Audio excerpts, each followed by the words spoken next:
Welcome back to the Hot 7 Nightly News. Thank you for staying with us. The Ave Maria Girls' School, both infant and primary, are making provisions to ensure that every student has access to mobility around the school compounds by building mobility ramps. The school kept its doors closed on Monday to conduct a complete washdown following works on the ramps over the weekend. The air has been cleared, figuratively and literally speaking, at the Ave Maria Girls' School, explaining why the doors of both the primary and the infant sections remained closed to students on Monday.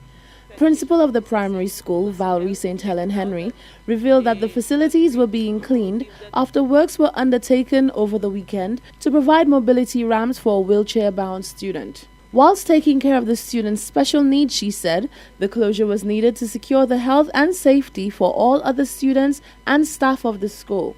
On the weekend, there were some ramps built for a disabled child who is on a wheelchair, and it's left a few cement and residue on the school ground. So in order for us to ensure that it does not affect especially children who's asthmatic and so on, we came to the school on Sunday evening and we realized it was very dusty and the sediments were still there and not washed out properly. So we had to request the Chief Education Officer sent personnel to check it out, and they agreed to give the day for the washing down of the school properly so that to avoid any health hazard for our students and our staff.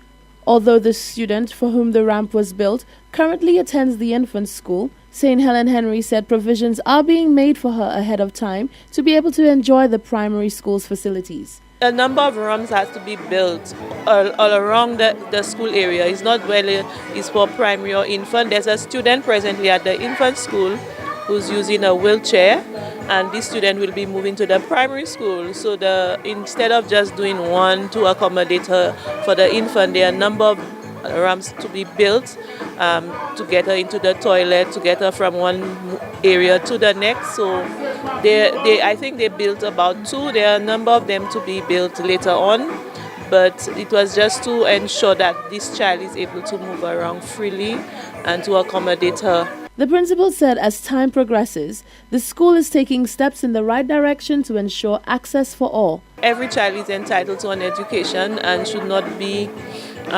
discriminated against. And so if she's at a public school, whatever school she's at, he or she's at, there need to be some form of accommodation for this child.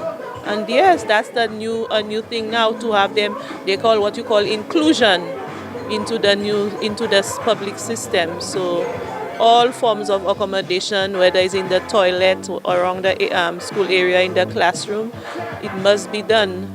And it's nothing new, it's just that now it's more of a physical accommodation, but the other forms of accommodation has taken place within the classrooms. St. Helen Henry said she is hopeful that this sort of action will be taken by schools across the island. Reporting for Hot 7 News, I'm Rochelle Gonzalez. Love is in the air, and with Valentine's Day around the corner, the Ministry of Commerce has facilitated a Valentine Day Showcase dubbed Artistic Expressions of Love. It looked to showcase entrepreneurship and the clients of the Ministry of Commerce. The event was held on the ground floor of the Castries car park on Tuesday, the 12th of February. Solange Alfred reports. A celebration of love and hard work was showcased by clients of the Ministry of Commerce for the third installment of the Valentines Day Showcase. This initiative was spearheaded by the Ministry of International Trade, Investment, Enterprise Development and Consumer Affairs and carried the theme Artistic Expressions of Love. The showcase married the works of jewelry designers, local winemakers, flower arrangers and photographers.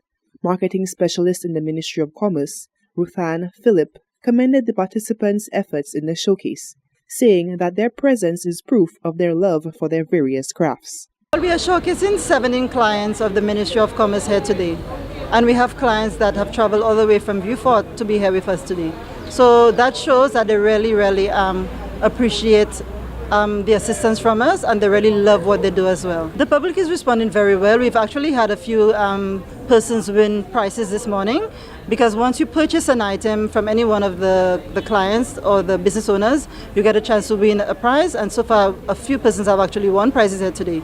So we're getting very good feedback today. We at the ministry, especially our small enterprise development unit, we're there to assist startup and startup and entrepreneurs. So we're asking them, once you have a talent, one idea, you just come to the ministry.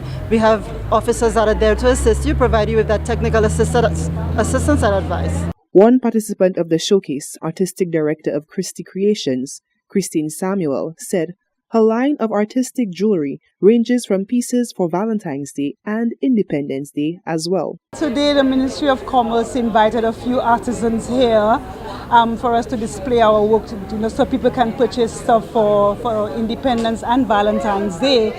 And I'm here today, Christie Creations, just a small collection of my bags and also my new line of jewelry, which is my bamboo jewelry. So hoping that everybody can pick up something beautiful for Valentine's Day and also for Independence. The showcase also focused on the service sector by providing an outlet for photographers to exhibit their skills. CEO of On the Spot Photography, Rakim Preville, said the initiative is one that fares well for his business. Right now we offer wedding photography and videography, so you can get a 2-in-1 once you book with On the Spot Photography. We do photo sessions as well, couples, boudoir. We have Valentine's Day specials coming up, and we do all types of photography. Today we're just photographing the workshop of the young entrepreneurs, showcasing their talents and their craft at hand. So we'll be doing some detailed shots of their craft so that we can showcase it on social media. We also have a photo booth that we are conducting right now, so all young lovers and couples can come through so that we can get some couple shots with them with some roses. We have balloons. We have a whole photo booth set up. Also included in the Artistic Expressions of Love showcase was works of crochet fashion, handcrafted bags, wooden craft, skincare products, and spa services. Reporting for Hot 7 News, I am Solaj Alfred.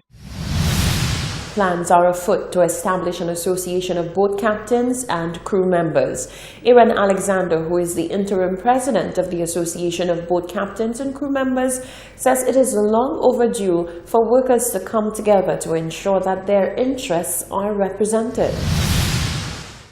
Recently, I've been getting word from boat captains, especially the day charter captains who take tourists down to Soufrière, etc. They've been talking about the working conditions, the benefits as boat captains and crew members, and also some of the pay situation that they are facing. So after much discussions with some of them, we've decided to launch this initiative of actually forming an association of boat captains and crew members. The first meeting of the association will be held on Monday, the 4th of March from 6 p.m. to 9 p.m.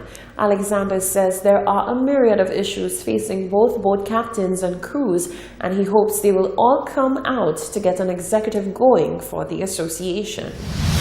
This association will seek to empower boat captains and crew members with advanced training, whether it be in swimming, whether it be in the international codes, which is the ISPS code, which is a maritime affair.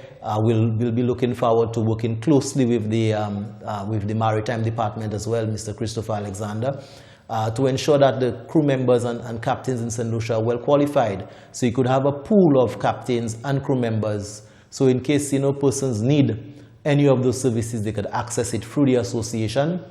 And the association will also act as an employment agency to provide opportunity for young persons in St. Lucia to get into the boating sector, to be professional crew members, and also for the captains to learn the rules of the road. Alexander says the implementation of standards and advocacy for improved professionalism will be a primary focus for the new association. The multifaceted realm that is pageantry contributes to the conditioning and grooming of young women. On Tuesday, the 12th of February, contestants vying for the title of Miss Independence 2019 took part in etiquette training aimed at providing the young ladies with life skills to go beyond pageantry. Solange Alfred reports. Queens always mind their manners. To establish a demeanor of queenly behavior in the contestants of the 2019 Miss Independence, the organizers of the pageant have set the young ladies on a quest to becoming well-versed in table etiquette. Head chaperone for Miss Independence 2019, Louis Victor, says that this etiquette training will serve to elevate the young ladies' etiquette in social settings. She added that the life skills learned through pageantry go a long way in molding the young women into outstanding individuals who are better equipped to face all life throws their way. Today, the ladies, this is their etiquette workshop. Part of becoming queen is you do have a lot of those appearances to make at very formal settings, very formal dining settings, and so it does become a critical asset having those type of etiquette skills and knowledge of the basics, as well as those moments where it might be a bit extravagant and you can feel intimidated. And of course, this extends beyond just the reign of whoever emerges or whatever other appearances they may have in a dining setting, but for life, because they will continue to be in those types of environments, and these skills will come into play and they can be passed on to other people. And so that will be facilitated by the Bellevue Hotel, and we're hoping that the ladies take all what they learn and apply it at home, apply it once they're outing in a similar environment and beyond. There may be the glamorous moments, but ultimately, in order for you to emerge as victorious, in order for you to succeed, it comes with a certain level of discipline, commitment, respect for everyone who's facilitating you as the contestant. And it's also an incredible networking space that the ladies get to be immersed in. Facilitator of the event, food and beverage manager at the Bellevue Hotel, Andrea Mathre, provided insight into the course of the day and the level of training that the contestants would be receiving. The Bellevue Hotel today, what our intentions on teaching the young ladies today is basically about etiquette. Etiquette being how to manage self, but what we're going to do today is about table manners, which of course is another word for table etiquette. How to present yourself at the table, how you associate with each other, being, when you come to a restaurant setting, the different cutlery, your glasses, how to represent yourself when you're using your cutleries and your different wine and water glasses. So basically that's what we're going to do with them. It's just the basic, giving them basic information of how to present themselves in a dining area. With anticipation growing for this year's showing of Miss Independence 2019, come Friday 15th February, the contestants are polishing up on every aspect of exhibiting grace, refinement, and poise. Reporting for Hot 7 News, I am Solange Alfred. You're watching the Hot 7 Nightly News. Stay with us. There's more coming up after the break.